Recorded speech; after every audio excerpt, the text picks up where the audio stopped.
qui me permettent de vous délivrer cette conférence que j'ai appelée par un titre qui paraîtra peut-être curieux à beaucoup, Déracinement et surmoi, chaîne de l'esclavage contemporain. Parce que ma problématique, la problématique de tous mes écrits, enfin de beaucoup d'entre eux, c'est de démontrer que malgré le fait que nous soyons dans des institutions réputées, je dis bien démocratiques, eh bien je veux démontrer que l'individu n'est pas aussi libre qu'il croit l'être.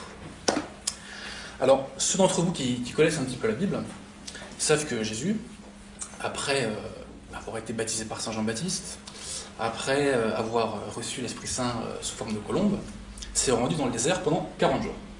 Pendant 40 jours, il va être, déjà il va jeûner, et il va être tenté par le diable.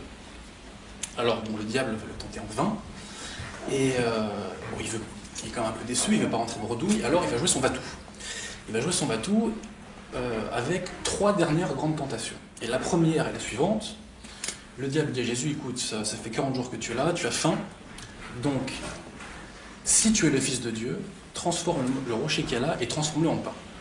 Ce à quoi Jésus répond par une très belle phrase du Deutéronome, l'homme ne vit pas que de pain, mais de tout ce qui sort de la bouche de Dieu. Alors, on l'a compris par cette phrase, Jésus signifie au diable que certes l'individu doit cultiver les aspects matériels et temporels de son existence, mais que aussi il doit faire attention, il doit cultiver les versants spirituels de son existence. Et bien cette condition, la condition de l'homme qui ne vit que de pain, cette condition qui est proche de ce que Hannah Arendt appelle l'homme masse, cette condition qui est proche de la mort cérébrale en réalité. Et bien cette condition, selon moi, est la condition du citoyen occidental contemporain. Et selon moi aussi, ceci n'est pas l'effet d'un hasard anthropologique, historique, mais c'est le fruit de ce que j'appelle, d'un système d'aliénation que j'appelle le totalitarisme de marché. Le totalitarisme de marché étant un système d'aliénation qui s'attaque en priorité aux esprits. Il est un peu plus fin, si vous voulez, que le totalitarisme d'État, qui était beaucoup plus gras et qui, lui, s'attaquait en priorité au corps. Le totalitarisme de marché, je dirais que c'est une sorte de totalitarisme officieux, alors que le totalitarisme d'État, lui, était plus officiel, dirais-je. Bon. Ce qu'il faut bien comprendre, c'est que pour faire un très bon incendie, il faut 3 choses. Il faut un terrain sec, il faut des matières inflammables et il faut des pyromanes. Le terrain sec, c'est notre société, capitaliste, matérialiste, consumériste, qui n'exige des individus que des impératifs moraux de production. Les pyromanes, ce sont nos classes dirigeantes, et la matière inflammable, c'est justement ce totalitarisme de marché dont je vais vous parler.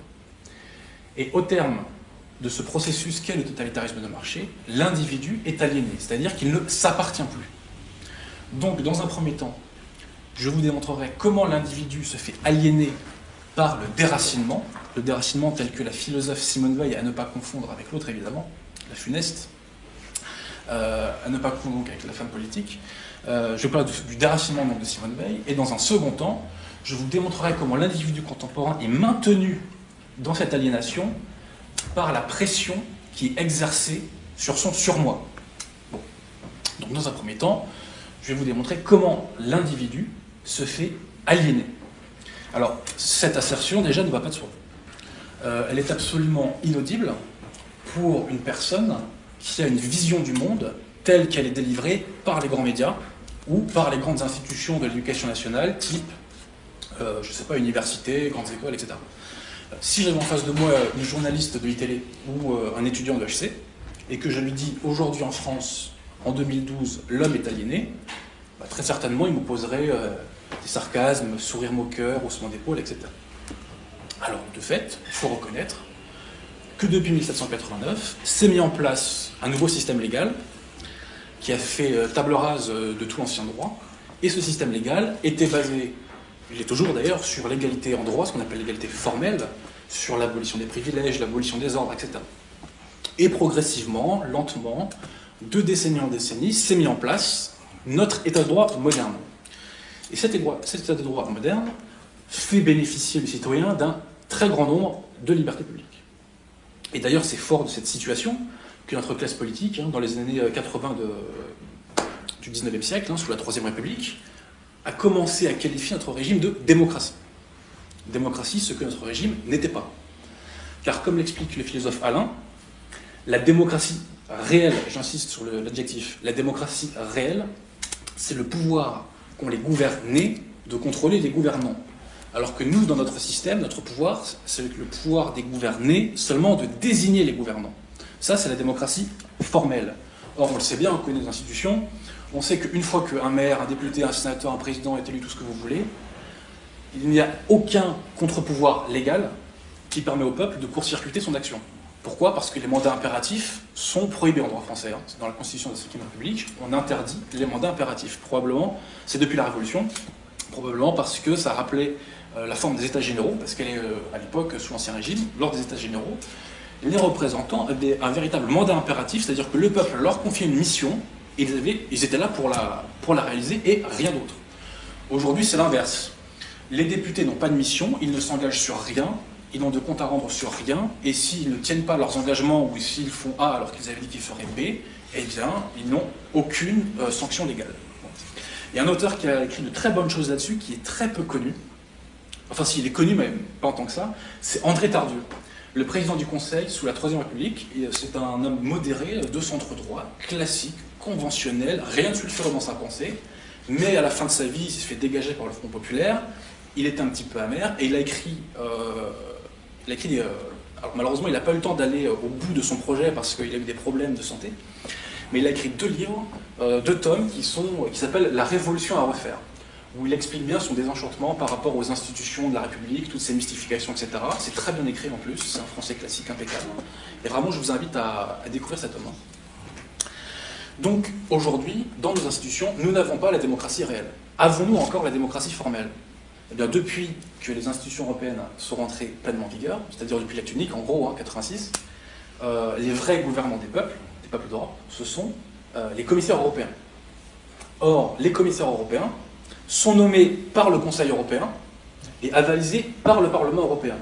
Mais jamais le peuple n'intronise les commissaires européens par le suffrage universel. Les commissaires européens, donc, n'ont pas cette légitimité.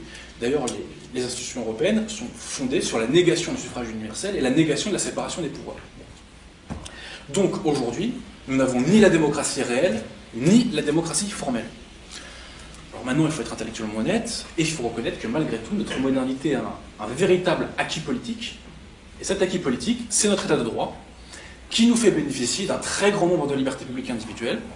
On les retrouve dans la Déclaration des droits de l'homme et du citoyen de 89, on les retrouve dans le préambule de la Constitution de 1946, dans la jurisprudence du Conseil constitutionnel, etc. Bon.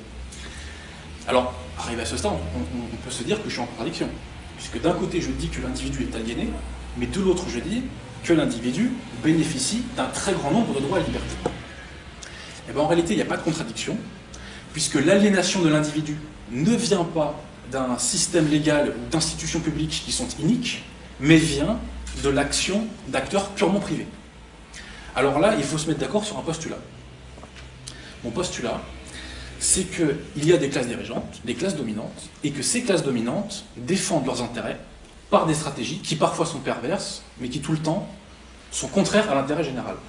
Alors, ce que je vous dis là est une évidence absolue pour toute personne qui a une culture historique digne de ce nom. Hein. On connaît, on peut prendre exemple, moi il y a un exemple que j'aime beaucoup qui est très significatif, c'est celui de l'aristocratie sénatoriale romaine.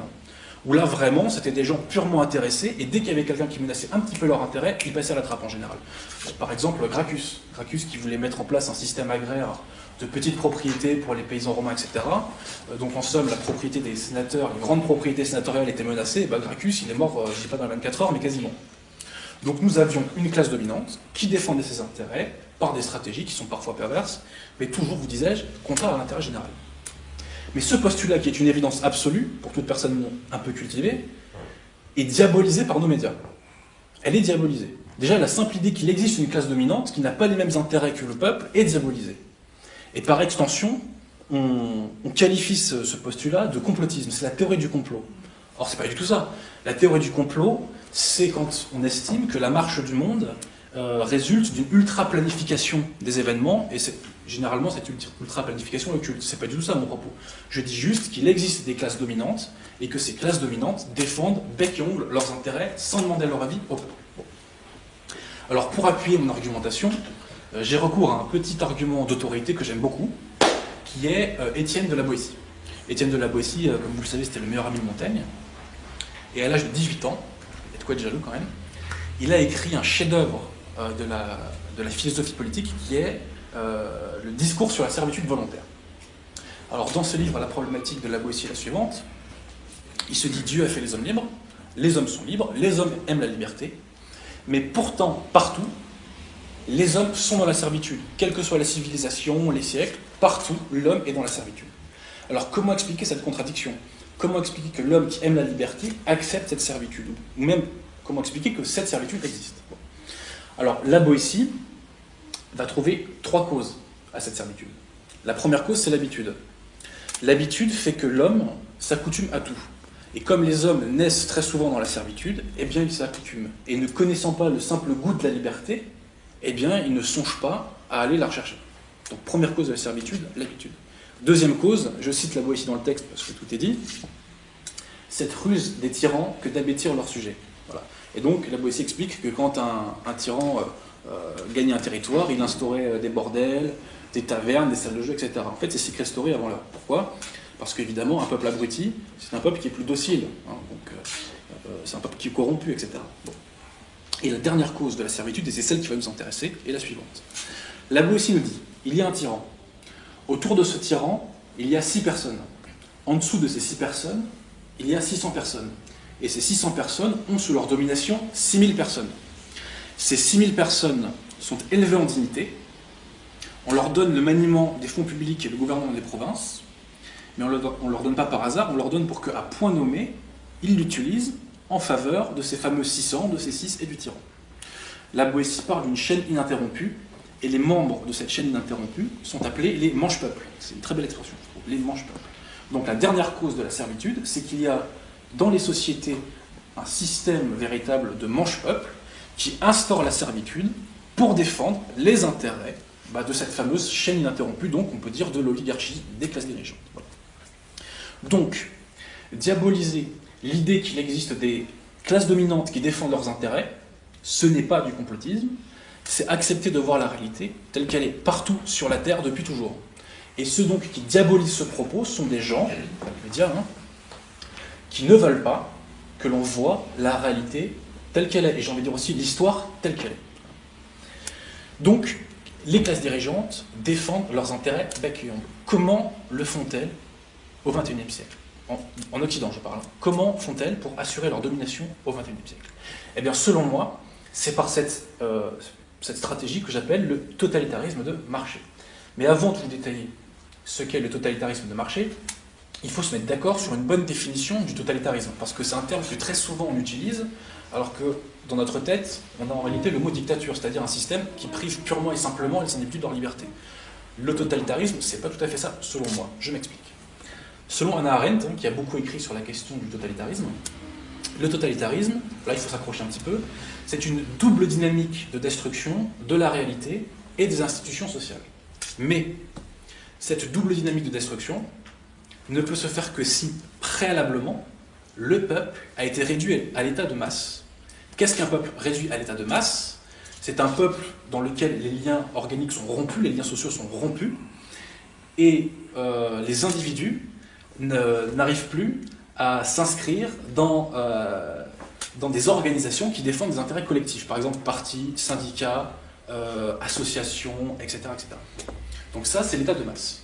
Hannah Arendt nous dit donc, quand le peuple est réduit à l'état de masse, eh bien, il y a cette double dynamique de destruction de la réalité et des institutions sociales qui se déclenche. Moi, je pense qu'Hannah Arendt se trompe sur un point. Je pense qu'elle confond l'œuf et la poule. Elle confond les causes et les conséquences. Selon moi, ce n'est pas l'état de masse qui aboutit à la fameuse double dynamique de destruction, mais c'est justement la double dynamique de destruction de la réalité et des institutions sociales qui va réduire le peuple à l'état de masse. Donc pour moi, le totalitarisme, pour dire les choses plus simplement, c'est un système d'aliénation qui va réduire le peuple à l'état de masse. Voilà. Alors comment on réduit le peuple à l'état de masse? Selon moi, c'est en déstructurant l'individu. C'est en lui retirant tout référent culturel, politique, idéologique, spirituel, civique, et j'en passe et des meilleurs. Comme ça, l'individu est véritablement réduit à n'être une sorte de poisson rouge qui erre dans un espace social dans lequel il ne comprend rien et qui est donc condamné à subir une réalité parce qu'il ne la comprend pas tout simplement. Donc ce totalitarisme de marché va lui aussi déstructurer l'individu. Et il va le déstructurer en s'attaquant à son esprit. Comment va-t-il le faire? Selon moi, il y a deux grands piliers. Cette déstructuration de l'individu se fait par deux grands piliers. Le premier pilier, c'est ce que j'appelle un système de propagande à idéologie dominante. Et le deuxième, c'est ce que j'appelle la sous-culture mercantile anglo-saxonne, parce qu'il ne vient pas du Brésil. Bon. Alors, penchons-nous sur ces deux piliers. Tout d'abord, le système de propagande à idéologie dominante. La notion d'idéologie dominante, déjà, a été définie extrêmement bien par Marx. Dans l'idéologie allemande, Marx nous dit l'idéologie dominante, c'est l'idéologie de la classe dominante, tout simplement. La classe dominante possède des moyens de production. Dans ces moyens de production, il y a les moyens de production intellectuels. Et via ces moyens de production intellectuels, la classe dominante sécrète une idéologie dominante. Bon. Alors, à quoi sert cette idéologie dominante? À deux choses essentiellement. D'une part, à défendre purement et simplement les intérêts de l'oligarchie du moment. Et dans un deuxième temps, à faire intérioriser aux individus un ordre des choses qui légitime la domination et la position de cette classe dominante, qui, entre guillemets, naturalise la domination de la classe dominante. Donc, dans nos grands médias actuels, ne figurent régulièrement que des individus qui défendent cette idéologie dominante et donc les intérêts de la classe dominante. Alors, quelle est l'idéologie dominante d'aujourd'hui? Ce qui est compliqué dans notre cas, enfin compliqué pas dans ça, c'est qu'elle est bicéphale, elle a deux têtes, l'idéologie dominante du moment. La première de ces têtes, c'est ce qu'on appelle le libéralisme libertaire. Le libéralisme libertaire, c'est une idéologie qui a été conceptualisée par un philosophe marxiste qui s'appelle Michel Foscard, qui est illisible mais brillant. Et elle est très simple, cette idéologie, c'est une idéologie qui consiste à être de gauche sur le plan des mœurs et de droite sur le plan économique. De gauche sur le plan des mœurs, ça veut dire contre les valeurs traditionnelles, pour une destruction des valeurs traditionnelles. Et de droite sur le plan économique, ça veut dire néolibéral via la soumission aux traités européens, qui sont des manuels pratiques de néolibéralisme. Bon.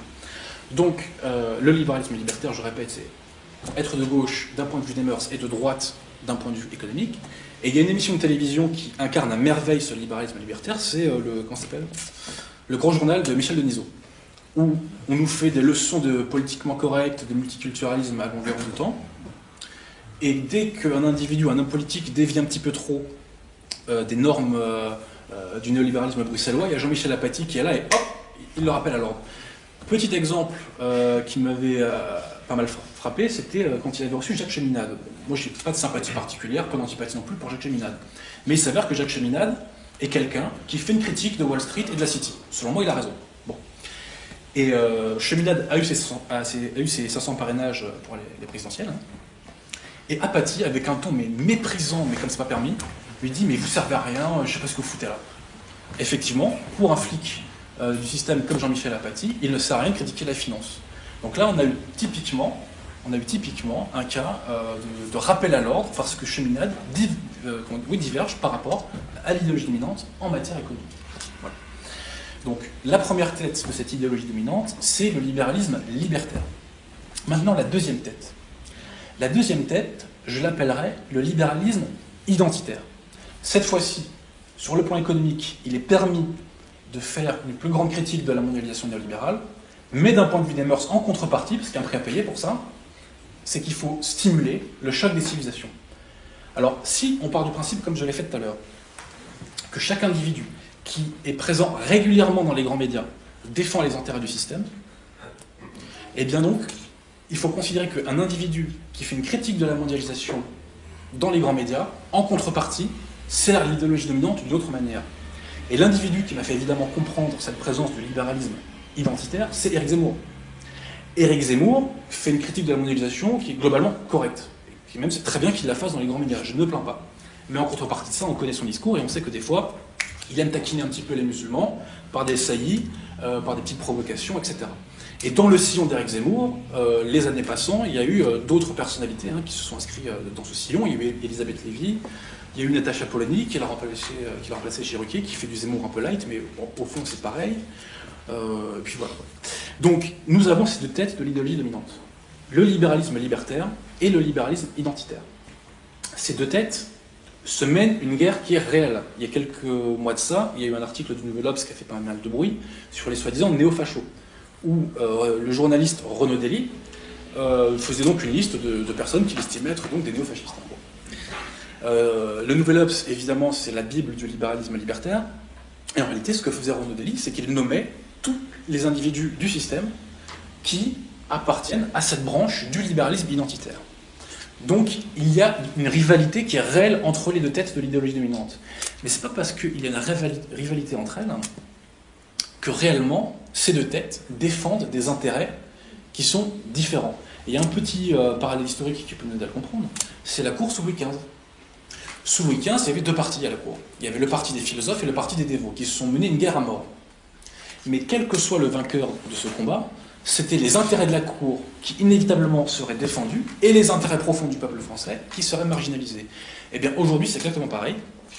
Quel que soit le vainqueur, entre le libéral identitaire et le libéralisme libertaire, ce seront les intérêts de l'oligarchie mondialiste qui seront défendus, et les intérêts du peuple français qui seront marginalisés. C'est une fausse opposition en somme, c'est une opposition qui est complètement factice. Donc nous avons cette idéologie dominante qui est bicéphale et qui fait intérioriser un ordre des choses aux individus et qui s'attaque de cette façon à leur esprit. Le deuxième pilier du totalitarisme de marché, j'y arrive, c'est ce que j'appelle la sous-culture mercantile anglo-saxonne. Et c'est très simple, ce sont les valeurs qui sont sous-jacentes à ce que Pasolini appelle la culture hédoniste de masse. Et je cite encore Pasolini, parce que tout, cette culture hédoniste de masse opère à une véritable persuasion occulte vis-à-vis du public. Et effectivement, on se rend compte que les valeurs qui sont sous-jacentes aux films hollywoodiens, à la musique mainstream, à certains sites internet, à certains magazines, etc., relèvent toutes du même corpus, qui est celui de ce que j'appellerais l'inversion des valeurs par rapport aux valeurs traditionnelles. Donc cette sous-culture mercantile anglo-saxonne est un bélier d'inversion des valeurs. Elle est zélatrice d'inversion des valeurs, c'est-à-dire donc de valeurs qui sont contre les valeurs traditionnelles classiques. Et donc cette sous-culture mercantile anglo-saxonne, évidemment, par la pression qu'elle exerce sur les individus, les pousse à se remodeler à partir des canons qu'elle propose. Et en France, nous avons une émission fantastique là-dessus, qui est très intéressante d'un point de vue sociologique, c'est Secret Story, qui nous montre vraiment ce que la France sécrète chaque année de plus mauvais, de plus bête, de plus tordu, de plus dégénéré. Et les candidats de cette émission sont les personnes qui sont généralement des gens qui sont complètement déréglés. Et si on les met en avant, si les médias les mettent en avant, c'est pas pour rien. C'est parce qu'on veut que la jeunesse refonde ses mœurs, ses attitudes, ses comportements à partir des modèles qu'elles ont à la télévision. Voilà. Ce n'est pas un hasard si chaque année, nous avons le même type de dégénérés, parce qu'il faut les appeler par leur nom, mais ce sont des braves gens, j'en pense pas, mais ce sont des gens complètement tordus. J'aime bien le mot tordu parce que c'est une expression de Henri de Kérélis. Henri de Kérélis qui parlait de son époque de cervelle tordue. Et ben, je crois qu'on a renoué avec un air de cervelle tordue et que la sous-culture mercantile anglo-saxonne, malheureusement, y est beaucoup. Bon. Donc le totalitarisme de marché a ces deux piliers. Un système de propagande à idéologie dominante et ce que j'appelle la sous-culture mercantile anglo-saxonne. Ce que je prétends, c'est que la force conjuguée de ces deux piliers va produire dans la société une véritable destruction du sens. Destruction du sens des mots, destruction du sens de la rationalité, destruction des conventions sociales classiques, destruction des comportements, des mœurs traditionnelles, etc. Et par cette destruction du sens, on va renouer avec cette fameuse double dynamique de destruction de Hannah Arendt. Mais cette fois-ci, nous n'aurons pas une dynamique de destruction de la réalité, mais une dynamique de destruction de la perception de la réalité. Je vais m'expliquer, je vous rassure. Et nous n'aurons pas une dynamique de destruction des institutions sociales, mais une dynamique de subversion des institutions sociales. Donc tout d'abord, je parle de destruction de la perception de la réalité chez les individus d'aujourd'hui. Ce que je prétends, c'est que les individus d'aujourd'hui ne connaissent pas les causes des conséquences qu'ils vivent. Ils ne connaissent pas les lames de fond réelles de ce qui font leur monde. Un exemple tout simple et limpide. Aujourd'hui, il existe une bombe à retardement au-dessus de la tête de l'humanité, qui s'appelle la spéculation sur les produits dérivés. C'est équivalent à 600 000 milliards de dollars, c'est-à-dire 15 fois le PIB mondial. C'est au-delà du colossal. Qui en France est au courant? Qui en France est au courant de la spéculation sur les produits dérivés? Très peu de monde. Alors que cette spéculation sur les produits dérivés, c'est ça qui a rendu les banques complètement tarées, qui leur a fait marginaliser leur activité bancaire classique, etc. Mais en France, personne ne le sait. Et vous remarquerez qu'aucun politique digne de ce nom, y compris à l'extrême gauche, hein, qui sont soi-disant contre la finance et compagnie, ne prononce le simple mot de produits dérivés. Autre exemple qui montre bien que les gens ne connaissent malheureusement pas la sauce à laquelle ils sont mangés, le mécanisme européen de stabilité. Le mécanisme européen de stabilité, qui en France est au courant de son existence? Qui en France est au courant de ses missions? Qui en France est au courant de la nature véritablement dictatoriale de ces institutions? Personne. Les membres du mécanisme européen de stabilité ont moins de comptes à rendre que n'importe quel roi de la monarchie absolue de l'histoire de France, que n'importe quel tsar de l'histoire de Russie, que tout ce que vous voulez. Ils sont surblindés juridiquement, ils n'ont rien à craindre, ils ont toutes les immunités qu'ils veulent, etc. Qui en France est au courant? Qui en France est au courant que tous nos flics du politiquement correct, du PS et de l'UMP, qui nous donnent des leçons de démocratie en permanence, ont validé cette institution qui, de fait, et de droit, est dictatoriale? Personne. Les gens n'ont pas la perception généralement de la réalité qu'ils vivent, ils ne comprennent pas le monde dans lequel ils vivent, ils n'y comprennent rien. Je pourrais faire beaucoup plus simple en parlant des institutions européennes. Nos institutions européennes sont objectivement antidémocratiques. Tous nos partis qui se prétendent républicains, démocrates et compagnie les valident depuis des décennies. Qui est au courant de cette contradiction dans le peuple français? Très peu de monde. Donc je dis que le peuple français aujourd'hui est victime d'une destruction de la perception de sa réalité. Et je précise que ceci n'est pas une fatalité historique. Moi, il y a un exemple que j'aime beaucoup, historiquement parlant, c'est celui de la Grande Peur en juillet 1789. À quoi a-t-on insisté? On voit des paysans qui, de prime abord, ne font que brûler des châteaux et s'attaquer aux nobles. En réalité, ce que voulaient faire les paysans pendant la Grande Peur, c'était mettre la main sur un document juridique qui s'appelait le terrier. Parce que dans le terrier étaient consignées toutes leurs obligations et leurs servitudes vis-à-vis du seigneur. Donc ce que voulaient faire les paysans, c'était simplement détruire la preuve de leur servitude vis-à-vis du seigneur. Donc tout un culte qu'ils étaient, ils ne parlaient pas français, etc., mais ils avaient une conscience sociale extrêmement aiguë. Comparé à notre citoyen d'aujourd'hui, il n'y a pas photo. Donc il y a une destruction de la perception de la réalité.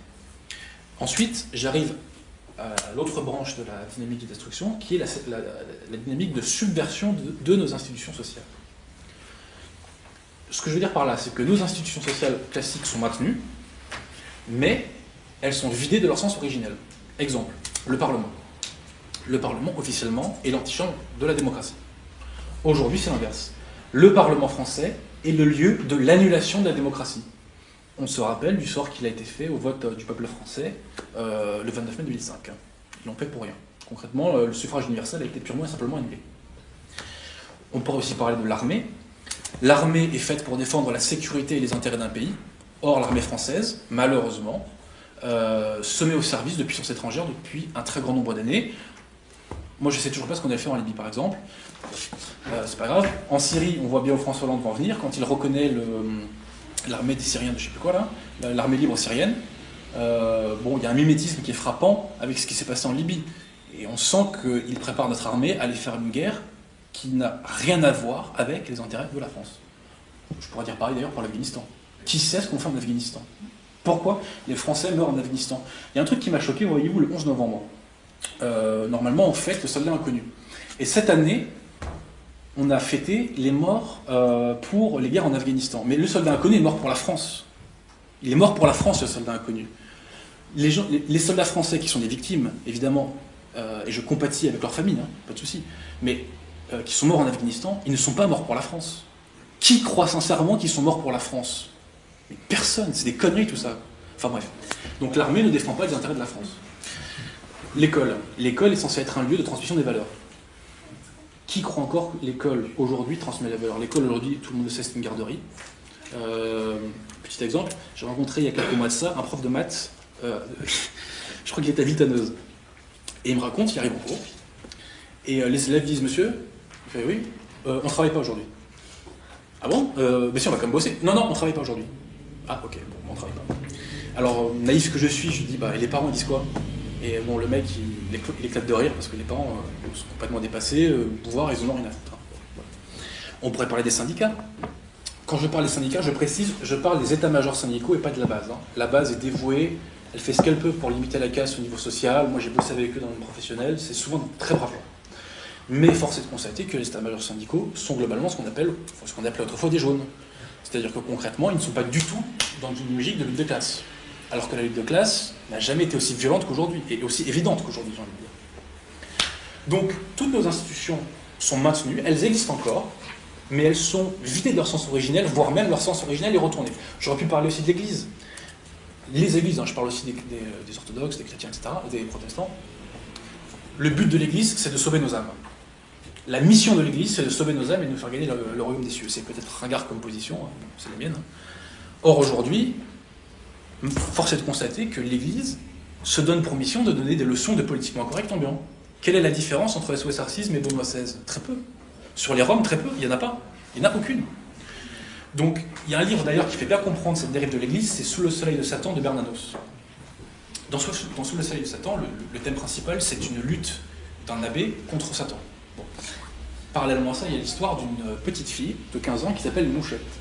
Et cette Mouchette va, par accident, tuer un de ses amants. Elle avait beaucoup d'amants d'ailleurs, mais par accident, elle va tuer un de ses amants. Bon. Alors, vers le milieu du roman, prise de remords, Mouchette va se trancher la gorge. Ayant tué quelqu'un, selon les codes chrétiens, elle est censée aller en enfer. Donc Mouchette se tranche la gorge. Elle agonise sur son lit de mort. Autour d'elle, le médecin du village, qui est lui aussi d'ailleurs son ancien amant, sa famille, d'autres ecclésiastiques, etc. Bon. Et Mouchette, qui est sur le point de mourir, veut aller à l'hôtel pour l'expiation. Elle veut expier. Et tout le monde, le réflexe de tout le monde, c'est mais qu'est-ce que tu racontes? Mais c'est pas la place, l'église, c'est pas pour les assassins comme toi, enfin arrête de dire des conneries, etc.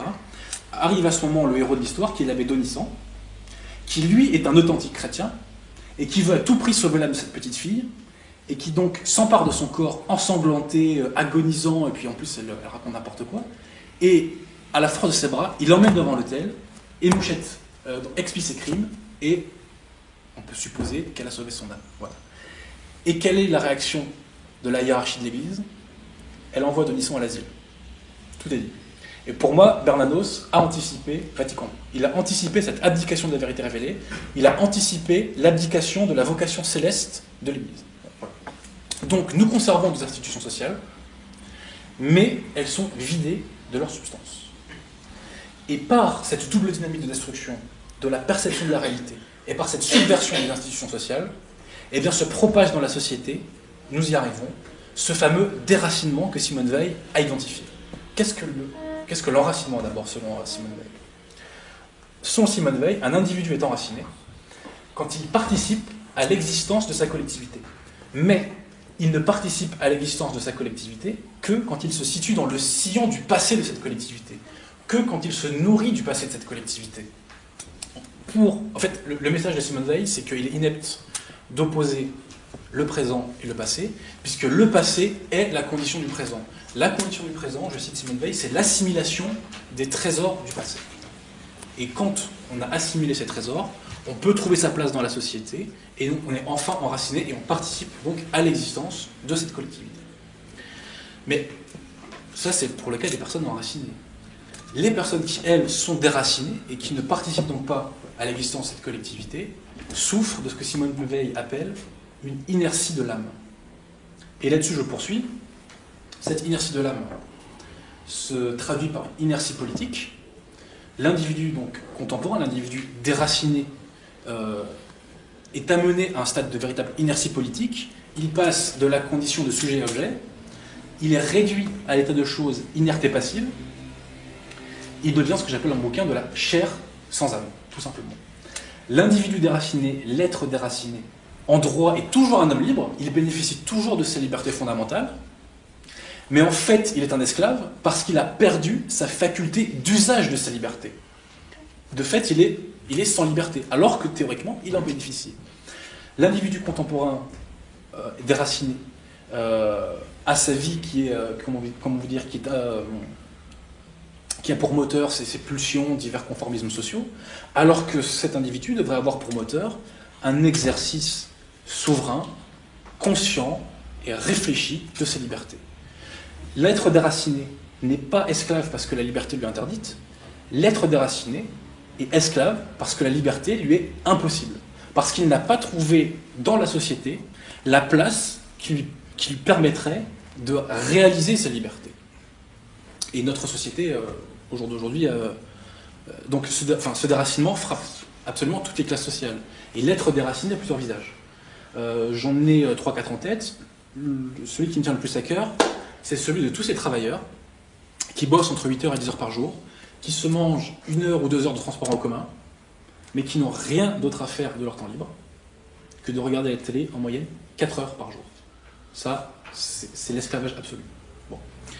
Je pense aussi, comme être déraciné, à nos amis les wesh wesh, pardon pour les personnes âgées qui ne connaissent pas forcément cette expression, je pense à nos amis les wesh wesh, qui sont typiquement les individus qui n'ont pas trouvé leur place dans la société, qui en souffrent et qui souffrent de cette inertie de l'âme. Je pense aussi à ces milliers d'adolescents qu'on a vu aller se vautrer de façon grotesque à Trocadéro pour aller voir un chanteur bidon sud-coréen récemment. Moi, je suis très inquiet pour l'avenir de ces jeunes adolescents. Et je pense aussi à ces amas de femmes, parce qu'il faut appeler les choses par leur nom, ces amas de femmes qui, les jours de sol, se compressent sur les portes des supermarchés, et dès que la porte s'ouvre un petit peu, on les voit se ruer comme des bêtes en rut sur l'objet qu'elles veulent acquérir. Voilà divers visages de l'être déraciné d'aujourd'hui. Alors, je résume mon propos. Les classes dominantes veulent défendre leurs intérêts. Elles le défendent par le totalitarisme de marché. Le totalitarisme de marché a 2 piliers. Un système de propagande à idéologie dominante et la sous-culture mercantile anglo-saxonne. La force conjuguée de ces 2 piliers génère une destruction du sens dans la société. Cette destruction du sens va elle-même générer une double dynamique de destruction de la perception de la réalité et une subversion de nos institutions sociales. Et de cette façon, un déracinement va être propagé dans la société et les individus vont souffrir d'une inertie de l'âme qui est la cause de leur esclavage moderne. Je termine ma première partie en vous citant une petite phrase de Condorcet qui dit tout. Sous une constitution libre, un peuple ignorant est esclave. On peut broder un petit peu autour de ça en disant qu'un peuple ignorant, c'est un peuple ignorant de lui-même. Un peuple ignorant de lui-même, c'est un peuple qui ignore son passé. Un peuple qui ignore son passé, c'est un peuple déraciné. Un peuple déraciné, c'est un peuple aliéné, c'est un peuple esclave. Voilà. Donc j'en ai terminé avec ma première partie où je vous ai donc expliqué que l'individu était aliéné par l'individu contemporain, était aliéné par son déracinement. Alors maintenant, il ne va pas de soi qu'un individu qui est déraciné, qui est aliéné, le reste toujours. Et j'en sais quelque chose, puisqu'à titre personnel, j'ai été cet individu déraciné. Alors, au fil des années, au fil de mes lectures, au fil de mes questionnements, j'ai réussi à m'affranchir du conditionnement de ce totalitarisme de marché. Maintenant, quand on fait une photo de la France actuelle, on se rend compte que la majorité des gens, globalement, toute origine confondue, toute classe sociale confondue, est sous l'emprise, sous la tutelle intellectuelle de ce totalitarisme de marché, qui s'incarne notamment par le politiquement correct, évidemment. Ceci dit, il y a un petit truc que j'ai remarqué quand même, c'est que quand on prend les gens les yeux dans les yeux en privé, on se rend compte que fondamentalement, ils n'y croient pas tant que ça à l'idéologie dominante. Quand on leur parle de la mondialisation, de l'Union européenne, du multiculturalisme, on voit bien que finalement, ils n'y croient pas tant que ça. Alors, je me suis longtemps posé une question. Pourquoi y a-t-il ce grand écart entre ce que les gens disent en privé et ce qu'ils disent en public? Pourquoi y a-t-il ce grand écart entre ce que les gens disent en privé et ce à quoi ils se rallient en public? Alors, à l'époque de mon bouquin, je n'avais pas trouvé la réponse à cette question. Je l'ai trouvée depuis. Mais dans mon livre, je l'effleure à 2 reprises notamment. Tout d'abord, quand je parle des applaudissements dans les émissions de télé, où j'explique bien que les applaudissements dans les émissions de télé sont des messages véritablement subliminaux qui sont envoyés au téléspectateur pour lui dire ce qui relève du bien et du mal, pour lui dire vous avez le droit de penser ça sans être victime de ce racisme, et pour lui dire, le cas échéant, si vous avez ce sentiment ou cette idée-là, refoulez-la. Et autre endroit où j'avais caressé cette question, c'était quand je parle de la censure, où je pose cette question simple, où je dis cette phrase simple, rendu inutile depuis la généralisation de l'autocensure. Donc voilà la question à 10 000 $. D'où vient cette généralisation de l'autocensure dans la société française? D'où vient l'autocensure? Alors là, je crains de blasphémer auprès de nombre d'entre vous, mais j'ai trouvé la réponse dans la psychanalyse. J'ai trouvé dans la psychanalyse, par hasard d'ailleurs, et blasphème parmi les blasphèmes, je l'ai trouvé chez Freud. dans son bouquin qui s'appelle L'homme Moïse et la religion monothéiste. Et puis après, on peut creuser la question dans le ça et le moi. Alors, quand on parle de Freud, il faut prendre beaucoup de pincettes. Je tiens à préciser que je ne suis pas de ceux que la psychanalyse guérit, je ne dis pas qu'elle n'est pas forcément sujette parfois à des dérives, etc. Mais quand on parle de Freud, on parle d'un individu qui s'est toujours fait critiquer, et parfois a raison. Hein. Je ne valide absolument pas tout ce qu'a fait Freud et tout ce qu'a dit Freud. On connaît la critique de Freud traditionnaliste. Hein. Il y a aussi une critique marxiste de Freud. Et puis on se rappelle, il y a 2 ans de ça, Michel Onfray qui avait fait un bouquin contre Freud, qui est très bon d'ailleurs, c'est un très bon livre, très bien écrit pour un bouquin écrit en 2010, j'ai envie de dire. Il montre bien les vices un peu ridicules de Freud, parfois les limites de sa pensée, ses contradictions, etc. Mais je me suis posé la question, pourquoi Michel Onfray conchit à ce point Freud? Et j'ai trouvé la réponse, c'est parce que Michel Onfray se revendique de la philosophie des Lumières. Or, qu'est-ce que la philosophie des Lumières? Ce sont des philosophes qui pensent déjà que l'éveil de l'esprit humain commence avec eux, et ils disent ceci. Dans notre société, l'homme est mauvais. L'homme est mauvais parce que les institutions sont mauvaises. Et nos lois sont mauvaises parce que le fondement de notre société est mauvais. Et le fondement de notre société étant la spéculation métaphysique, ce fondement est incertain, il faut le supprimer et il faut le remplacer par d'autres fondements. Descartes nous dira la raison, Bacon nous dit l'empirisme, c'est-à-dire l'expérience. L'expérience, l'observation, etc. Donc, les philosophes des Lumières nous disent éradiquons le passé, parce que le passé n'a pas été éclairé par la raison, et remplaçons donc les anciennes lois par de nouvelles qui, elles, seront éclairées par la raison, et l'homme pourra enfin être bon. L'homme est bon par nature, et surtout, l'homme est perfectible. Or, Freud, à l'instar d'ailleurs de la religion chrétienne, dit non, la nature humaine est intangible. L'homme des cavernes, Adam et Ève, c'est la même personne que les bourgeois contemporains du XXIe siècle. Et ça, c'est un discours qu'un individu qui est pétri de l'idéologie des Lumières, de progressisme en réalité, puisque les Lumières et le progressisme, c'est pareil, c'est un discours qui ne peut pas être entendu, puisque c'est l'invalidation totale de tout ce qu'il pense. Puisque Michel Onfray, par exemple, qui cherche à faire le surhomme et compagnie, pense que la nature humaine est perfectible. Depuis 5000 ans qu'elle est ce qu'elle est, on le saurait si elle était perfectible. Elle ne l'est pas. Et donc ça, Freud a commis un péché de lèse-lumière, entre guillemets, que Michel Onfray ne peut pas accepter. Et donc, il balaye tout. À titre personnel, il y a des choses que je valide chez Freud. Son concept de pulsion de vie, de pulsion de mort, ce qu'il appelle Eros et Thanatos, est selon moi extrêmement pertinent. Et ça apprend vraiment à voir l'individu sous un autre angle. Les travaux qu'il a fait sur les foules aussi est très très juste. Mais surtout, ce que je valide chez Freud, ce sont ce qu'on appelle ces 2 topiques. Alors je précise que la psychanalyse, c'est comme le droit et l'économie, c'est du jargon. Alors on peut être impressionné de prime abord, on peut trouver ça compliqué, parce qu'on ne comprend pas ce jargon, mais en réalité derrière, il y a des concepts qui sont vraiment accessibles à tout le monde. C'est pas compliqué. Hein. Donc Freud a dégagé ce qu'on appelle des topiques. Les 2 topiques, ce sont des schémas de représentation de l'esprit de l'individu. Voilà. Et Freud nous dit, le psychisme de l'individu, ça fonctionne comme ça, comme ça, comme ça. Bon. Alors il y a 2 topiques qui s'interpénètrent. Le premier topique comprend le conscient, le préconscient et l'inconscient. Ça, j'en parle pas. Le deuxième topique comprend le ça, le moi et le surmoi. Le moi, c'est, on va dire, l'instance de la raison, de la perception de la réalité, du bon sens. Le ça, c'est le centre de nos pulsions inconscientes. Et le surmoi, j'y arrive, le surmoi, c'est notre instance justement d'autocensure. Nous y arrivons. Et ce surmoi se développe chez l'individu quand s'oblitère l'autorité parentale. Quand il grandit, l'autorité parentale est remplacée par ce surmoi. Le surmoi donc est un système d'autocensure dans le crâne de l'individu. Et certains psychanalystes disent même que c'est, j'aime bien cette expression, que c'est un gendarme intérieur que l'individu a dans le crâne. Alors comment fonctionne ce surmoi chez un individu? Eh bien c'est très simple, il fonctionne de la même manière que l'autorité parentale chez un enfant. Imaginez un petit enfant. Ce petit enfant va faire une bêtise. Il prend 2 choses en considération. D'une part, la réalité extérieure. Est-ce que la réalité extérieure nous permet d'être tranquille et de la faire sans avoir de problème? Ensuite, au moment où il va agir, parfois, il va être nu et il va se dire « Mais si je fais ça, papa et maman vont me réprimander. Donc, je refoule mon idée initiale et je ne fais pas ma bêtise. » Son autorité parentale lui a émis une objection qui a tenu son moi en respect et qui lui a fait refouler sa pulsion. Le surmoi fonctionne exactement pareil. Le surmoi émet des objections au moi, et le moi donc accepte sa soumission au surmoi. Freud utilise une image pour parler de ça, il parle d'une garnison dans une ville. Il explique que le surmoi, c'est la garnison qui tient la ville en respect. Voilà. Alors on va prendre un petit exemple pratique pour illustrer ce surmoi. Imaginons 4 personnes. 4 personnes au travail qui déjeunent. 3 de ces personnes sont bec et ongles pour l'immigration.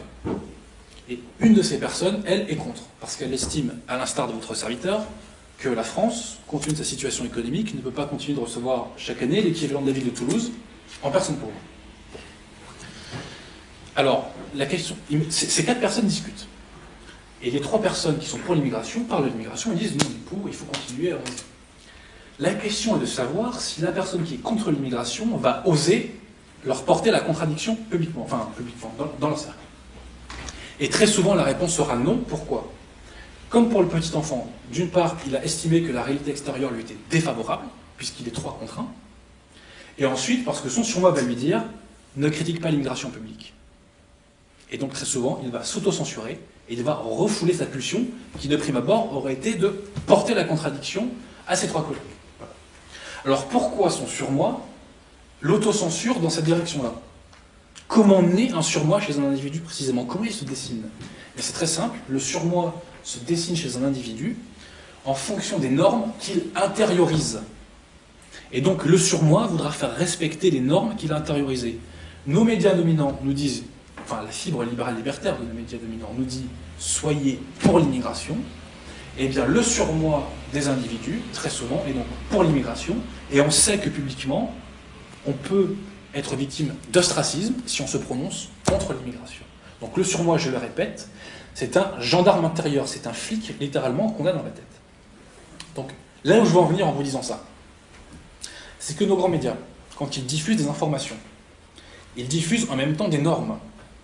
Et les individus qui écoutent la télé, la radio, qui lisent la presse écrite, etc., malgré eux, s'imprègnent de ces normes, ils les intériorisent. Et en eux se constitue ainsi un surmoi. Et ce surmoi aura la couleur politique des normes qui sont diffusées par les grands médias. Et donc, les individus vont avoir dans leur tête un surmoi mondialiste, un surmoi qui défend l'idéologie dominante. Et quand un individu aura une pulsion de dissidence, aura une pulsion de dérogation par rapport à l'idéologie politiquement correcte, son surmoi va lui dire non, marche droit. Ne dévie pas. Quand un individu va commencer de s'affranchir de son conditionnement, de sa condition d'aliéné, eh bien son surmoi, lui, le rappellera à l'ordre et lui dira « Non, tu restes là, tu ne bouges pas ». Tout à l'heure, je vous ai dit que je m'étais affranchi de ma condition d'être déraciné. Comment j'ai fait ? C'est très simple, c'est parce que je me suis mis à lire beaucoup. Alors d'une part, j'étais moins soumis aux grands médias, j'intériorisais moins les normes que les grands médias m'envoyaient, et d'autre part, j'intériorisais des normes qui venaient d'une autre source, de mes lectures.